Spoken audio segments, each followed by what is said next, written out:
নন্দিত কথা সাহিত্যিক হুমায়ুন আহমেদের আজ জন্মদিন। 1948 সালের আজকের এই দিনে জন্মগ্রহণ করেন হুমায়ুন আহমেদ। তিনি তার সৃষ্টিকর্মের মধ্য দিয়ে পাঠক হৃদয়ে জায়গা করে নিয়েছেন। হুমায়ুন আহমেদ একাধারে নাম লিখিয়েছেন ঔপন্যাসিক, গল্পকার, নাট্যকার এবং চলচ্চিত্র নির্মাতা হিসাবে। সফলতার সাথে তিনি কাজ করে গেছেন। তার জীবদ্দশায় 2 শতাধিক উপন্যাস রচনা করেছেন তিনি। তার রচিত হিমু, রূপা, শুভ্র, মিসির আলী চরিত্রগুলো এখনো আমাদের হৃদয়ে দাগ কেটে আছে। তাছাড়া 80-র দশক থেকে শুরু করে তার নির্মিত বহুব্রীহি এইসব দিনরাত্রি, কোথাও কেউ নেই এখনো সমানভাবে সমাদৃত। শ্রাবণে মেঘের দিন, আগুনের পরশমণি, শ্যামল ছায়া এবং সর্বশেষ ঘেটুপুত্র কমলা চলচ্চিত্র নির্মাণের মধ্য দিয়ে তিনি জাতীয় চলচ্চিত্র পুরস্কার পেয়েছেন। এছাড়াও 21 পদক, বাংলা একাডেমি ছাড়াও বিভিন্ন পুরস্কারে সম্মানিত হয়েছেন এই লেখক। হুমায়ুন আহমেদের জন্মদিনে সংবাদ প্রকাশ গভীর শ্রদ্ধাভরে স্মরণ করছেন তাকে। সুপ্রিয় দর্শক, আপনাদের সকলকে স্বাগত জানাচ্ছি সংবাদ প্রকাশের নিয়মিত আয়োজন আমার ভুবনে। সাথে আছি আমি তাহনিয়া ইয়াসমিন। আজ আমরা কথা বলবো হুমায়ুন আহমেদের ভুবন নিয়ে। আমরা একটু কাছ থেকে জানবো তার ভুবন সম্পর্কে। তার ভুবন সম্পর্কে আমাদেরকে আরেকটু জানানোর জন্য আমাদের সঙ্গে অনলাইনে যুক্ত আছেন কবি, সাহিত্যিক, কলামিস্ট শোয়েব সর্বনাম। তিনি পেশায় একজন সাংবাদিক।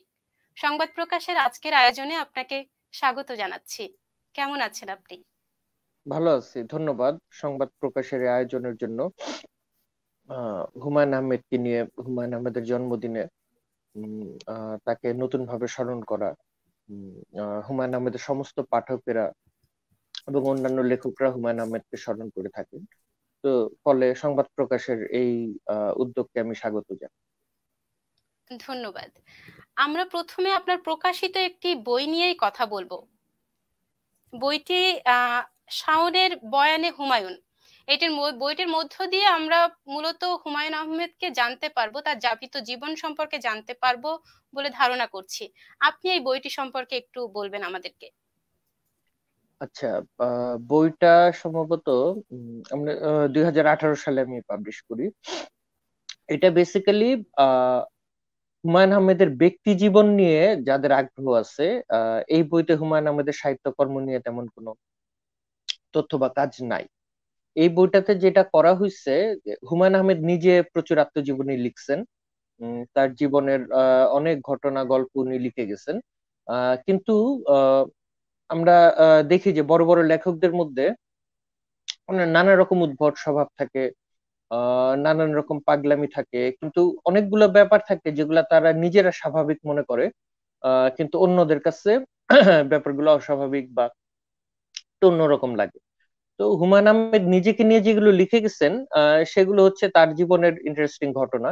কিন্তু তার আশেপাশের লোকেরা কিভাবে দেখেন, স্পেশালি শাওন তার স্ত্রী, বা হুমায়ুন আহমেদকে কিভাবে দেখতেন, তার মুদ্রা দোষ, তার পছন্দ, তার রাগ, তার ভালো লাগা, এগুলো আমরা শাওনের আহ আহ, বক্তব্য থেকে এই গল্পগুলাই আমি বইটাতে তুলে আনার চেষ্টা করছি। তো এই বইটা খুব পাঠকপ্রিয় হয় এবং 2018-তে বেস্ট সেলার হয়। বইটা অবসর প্রকাশনী বের করছিল। আহ আহ, এই বছর মানে বইমেলা 2022-এ এটা নতুন সংস্করণ আসতেছে। এটা প্রকাশ করতেছে আজব প্রকাশ। আচ্ছা, আমরা তো আসলে হুমায়ুন আহমেদ সম্পর্কে একটা চিত্র কল্পনা করে থাকি, অবশ্যই তার সাহিত্যকর্মের মধ্য দিয়ে। এই বইটার ভেতরে কোনো একটা ভিন্ন দিক বলবেন যেটা দর্শক নতুন ভাবে জানবে। এর আগে কখনো শোনেনি এমন কোনো কথা এখানে উল্লেখ আছে কিনা?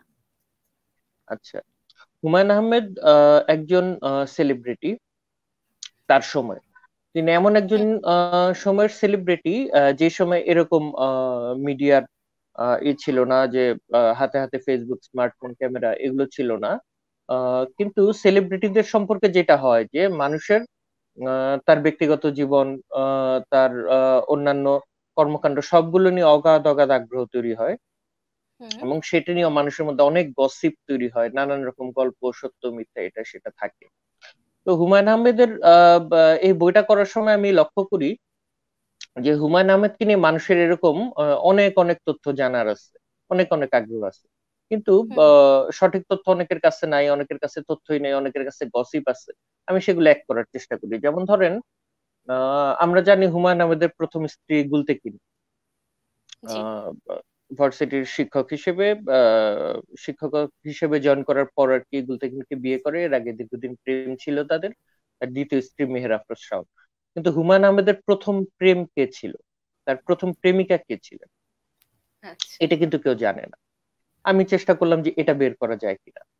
তো অনেক আচ্ছা। অনুসন্ধান চললো, অনুসন্ধান করে টোরে নানান আত্মীয় স্বজন লোকজন খোঁজ খবর, এবং হুমায়ুন আহমেদ কাউকে কিছু বলছে কিনা তথ্য নিয়ে এটি আমি ফাইনালি শাওনের কাছে একটা তথ্য পাইলাম যে হুমায়ুন আহমেদের প্রথম যে প্রেমিকা তার নাম হচ্ছে নীলু। সে ময়মনসিংহ নীলু। শহরে থাকতো। নীলু, হুমায়ুন আহমেদের আচ্ছা। সাথে তার প্রথম প্রেম হয়, সেটা হচ্ছে হুম। আহ, আরো আগে, মানে কলেজ জীবনে। এবং সেই মেয়েটাকে হুমায়ুন আহমেদ বিয়ে করতে চাইছিলেন, এবং বিয়ে করার জন্য তার একটা পরিকল্পনা করছিলেন। পরিকল্পনাটা হচ্ছে তারা বাড়ি থেকে পালায় যাবেন, হুম। আহ, এবং ময়মনসিংহ রেল স্টেশনে তারা দেখা করবেন। তারপর সেখান থেকে ট্রেনে উঠে তারা ঢাকা চলে আসবেন, এরপর বিয়ে করবেন। এই পরিকল্পনা করার পর একটা সময় ঠিক করা হয়, একটা ডেট ঠিক করা হয়। তারপর সে নীলু মেয়েটাকে হুমায়ুন আহমেদ আসতে বলে, সে মেয়েটা রেল স্টেশনে আসেও, কিন্তু হুমায়ুন আহমেদ আর সেদিন রেল স্টেশনে যান। তিনি কেন যান নাই, এইটার ব্যাখ্যা তার মধ্যে নাই।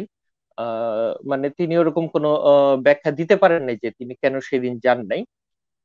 কিন্তু শাওন যেটা বলতেছে, যে এটা নিয়ে উনি প্রায় সারা জীবন অপরাধ বোধে ভুগছেন, যে একটা মেয়েকে তিনি একটা রেল স্টেশনে দাঁড় করে রাখছেন, যিনি তার প্রথম প্রেমিকা ছিল।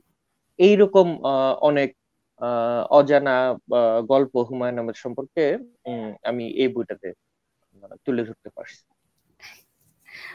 ধন্যবাদ। এটা আসলেই অনেক বেশি ইন্টারেস্টিং একটা তথ্য আমরা আজকে জেনেছি আপনার মাধ্যমে। হুমায়ুন আহমেদের সাথে আপনার হুমায়ুন আহমেদ বলছি, দুঃখিত, শাওনের সাথে তো আপনার ব্যক্তি সম্পর্কের জায়গাটা আছে। তো একজন পাঠক হিসাবে, হুমায়ুন পাঠক হিসাবে আপনি শাওনকে কিভাবে মূল্যায়ন করবেন, কিভাবে দেখবেন, একটু বলবেন?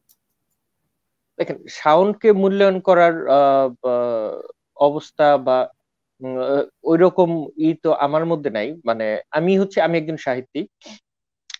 আমরা হচ্ছে হুমায়ুন আহমেদকে সার্চ করতে গিয়ে আমরা হচ্ছে শাওনের সাথে একটা এমনিতে একজন ব্যক্তি মানুষ হিসেবে আমি শাওনকে যতটুকু চিনি বা যতটুকু দেখছি, উনি একজন স্থপতি, এবং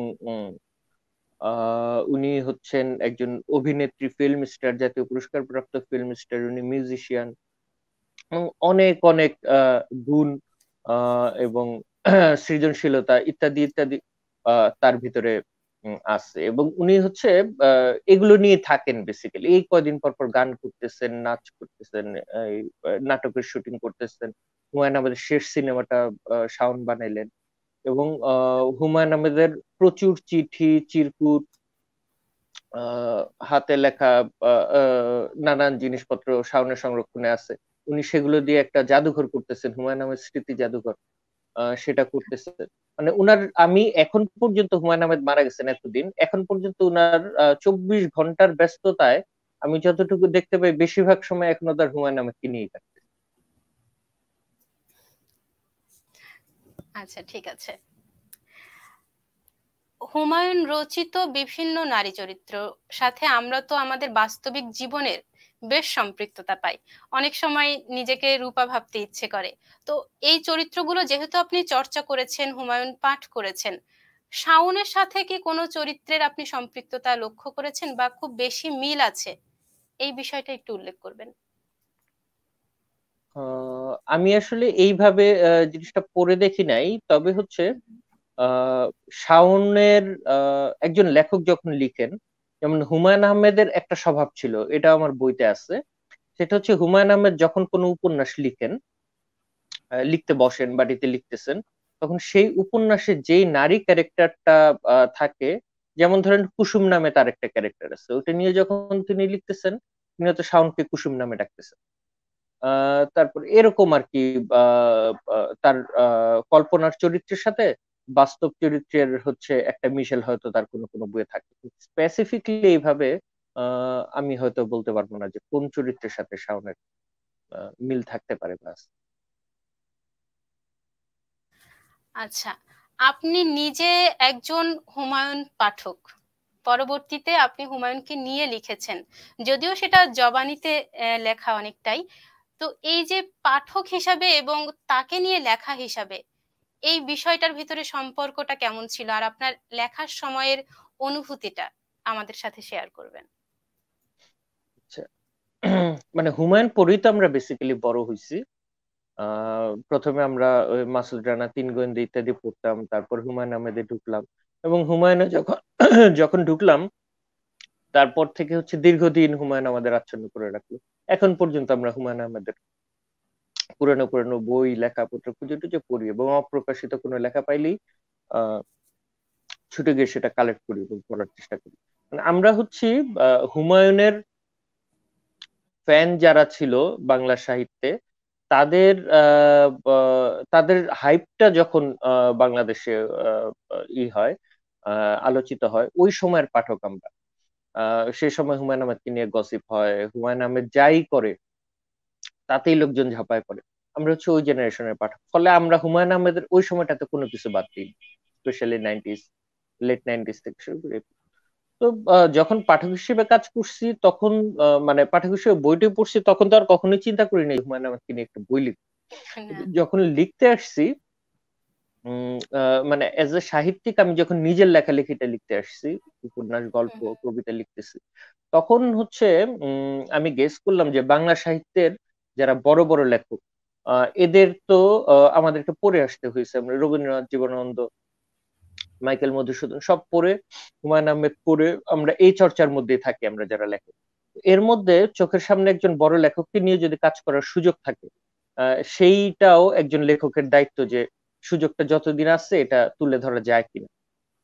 সেটা ভেবে আমি শাওনের সাথে যোগাযোগ করছি, এবং শাওনকে আমি জাস্ট এইভাবেই বলছি যে হুমায়ুন আহমেদ তো নাই এবং তার আশেপাশের লোকজন গুলো চলে যাচ্ছে, তার বন্ধুরা, তার সমসাময়িকরা অনেকে চলে যাচ্ছে।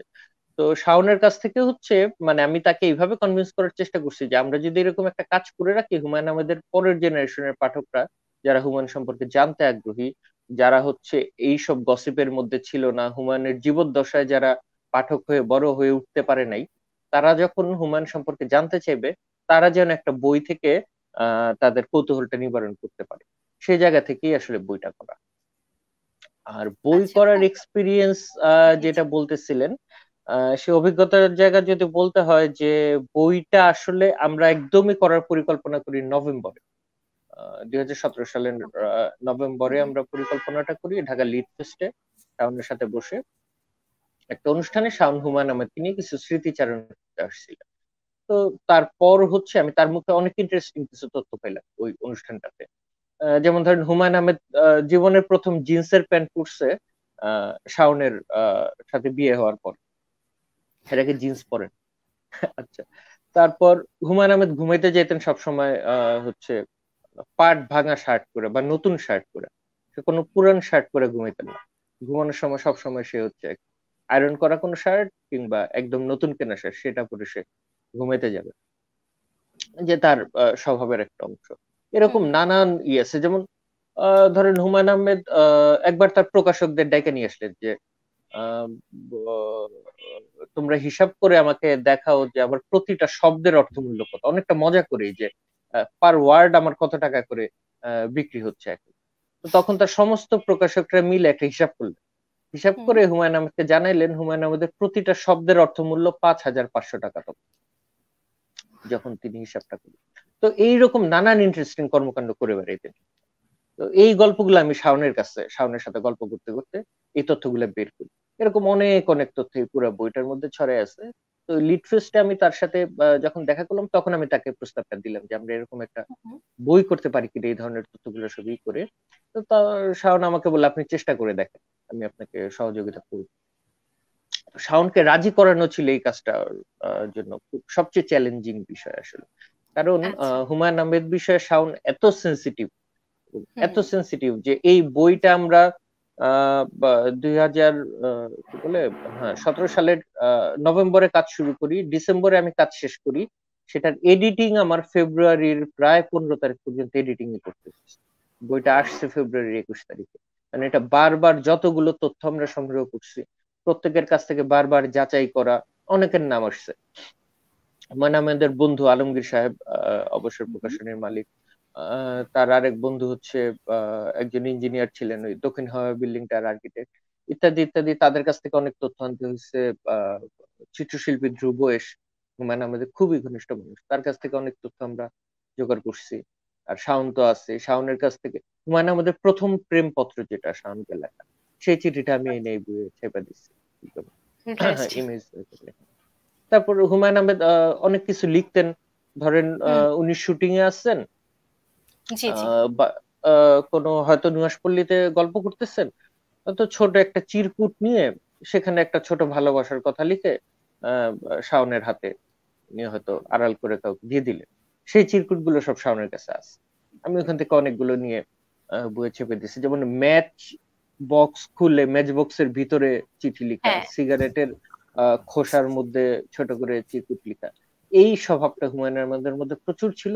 এবং এইগুলা তো আসলে এখন আমাদের জন্য অমূল্য সম্পদ হয়ে দাঁড়িয়েছে। এগুলো হুমায়ুন আহমেদ স্মৃতি জাদুঘরে করতেছে, শাওন এগুলো সংরক্ষণ করতেছে। আর এগুলো অনেক ইন্টারেস্টিং চিঠি এবং চিরকুট, এগুলো হচ্ছে এই বইটাতে পাওয়া যায়।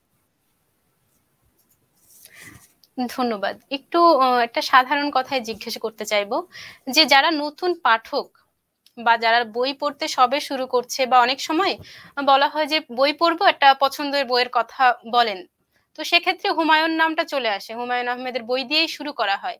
আমি লেখকদের হিসেবে জানতে চাইবো, যারা লিখতে চাচ্ছে বা লেখার চর্চাটাকে আরো বেশি কন্টিনিউ করতে চাচ্ছে, তাদের জন্য হুমায়ুন লেখা পড়াটা, হুমায়ুনের এই যে লেখাগুলো সাহিত্যকর্ম পড়া, সেটা কতটা গুরুত্বপূর্ণ? হুমায়ুন তো পড়তেই হবে। বাংলা সাহিত্যে আপনি একজন লেখক হিসেবে আত্মপ্রকাশ করতে চান, বাংলা সাহিত্যে যদি কাজ করতে চান, আপনার সবার প্রথমে জানতে হবে বাংলা সাহিত্যে কে কে কাজ করে রেখে গেছে এবং কি কি কাজ হয়ে গেছে। আচ্ছা। সেটা যদি আপনার জানতে হয়, সবার প্রথমেই হচ্ছে যারা পপুলার রাইটার আছেন, যারা সবচেয়ে বেশি পাঠকের কাছে পৌঁছাতে পারছেন, অন্যতম লেখক হুমায়ুন আহমেদ, এবং সবচেয়ে জনপ্রিয় লেখকই বাংলা সাহিত্যে হুমায়ুন আহমেদ, কোনো সন্দেহ নেই। ফলে হুমায়ুন পঠন না করে বাংলা সাহিত্য করা প্রায় ইম্পসিবল। আপনার হুমায়ুন আহমেদ পড়তেই হবে সাহিত্য। ধন্যবাদ। আমরা আমাদের আয়োজনের একদম শেষ পর্যায়ে চলে এসেছি। আজকে তার জন্মদিন। এই জন্মদিনকে কেন্দ্র করে আপনার কোনো বিশেষ পরিকল্পনা থাকে কিনা, বা কিভাবে স্মরণ করেন হুমায়ুন আহমেদকে? আম, না, এরকম হচ্ছে হুমায়ুন আহমেদের জন্মদিন উপলক্ষে একটা উত্তেজনা তো থাকেই। লেখকদের মধ্যে উত্তেজনা থাকে। যে গতকালকে হুমায়ুন আহমেদ সাহিত্য পুরস্কার অনুষ্ঠান হয়ে গেল। জি, জি। আহ, সেখানে হচ্ছে আমরা সবাই উপস্থিত ছিলাম। শাওনের সাথে দেখা হলো, জাফর ইকবাল স্যার আসছিলেন, আরো হুম, হুম, হুম। হুমায়ুনের পরিবার পরিজন ইত্যাদি সবার সাথে দেখা হলো। কালকে রাত 12টায় কেক কাটছেন শাওন। তো একটা শুভেচ্ছা জানানোর ব্যাপার আছে, এটা সেটা হয় এরকম। মানে যেহেতু লেখালেখির মধ্যে যারা আছেন তাদের হয়তো লেখকদের সাথে একটা যোগাযোগ থাকার কারণে ব্যক্তিগতভাবে একটা উদযাপন বা পারিবারিক উদযাপনে মোটামুটি অংশ নেওয়া যায়। এটা হচ্ছে এই এভাবেই আর কেটেছে আর কি সময়টা, কি। বা স্মরণটা এভাবেই করা হয়েছে। ধন্যবাদ সর্বনাম আপনাকে। আপনার সাথে কথা বলে আমরা কিছু গুরুত্বপূর্ণ তথ্য এবং মজার কিছু রসদ পেয়েছি, যে তার জীবনটা আসলে কেমন ছিল। একটা নাটক দেখে বা তার লেখা দেখে তো তার সাহিত্য শিল্প, এই মূল্যায়নটা বা এই জিনিসটা ভালো লাগা তৈরি হয়। ব্যক্তি জীবনে হুমায়ুন কেমন, সেটা আপনার এই বই পড়লে পাঠকরা আরো বেশি বুঝতে পারবে, আমাদের দর্শক যারা আছেন তারা আরো বেশি পরিষ্কার হবে। আমরা ইতিমধ্যে ইঙ্গিতে জেনেছি যে তার জীবনটা আসলে কেমন ছিল, তিনি কত তুচ্ছ তুচ্ছ বিষয় উদযাপন করতে পছন্দ করতেন। তো সর্বনাম, আমাদের আজকের আয়োজনে যুক্ত হওয়ার জন্য আপনাকে অসংখ্য ধন্যবাদ জানাচ্ছি আবারও। ভালো থাকবেন। হ্যাঁ, ধন্যবাদ। আপনাদের অনেক ধন্যবাদ। সুপ্রিয় দর্শক, এই ছিল আমাদের আজকের আয়োজন, আমাদের আজকের ভুবন। আমরা আজকে হুমায়ুন আহমেদ সম্পর্কে জেনেছি, তার ব্যক্তি জীবন কেমন ছিল, তার যাপিত জীবন কেমন ছিল। এই বইটি পাঠে আপনারা আরো বেশি জানতে পারবেন তার সম্পর্কে। আজকে এখানেই শেষ করছি আমার আজকের আয়োজন। আগামী পর্বে আবার দেখা হবে। ততক্ষণ সকলে ভালো থাকবেন, সুস্থ থাকবেন, সুন্দর থাকবেন। ধন্যবাদ।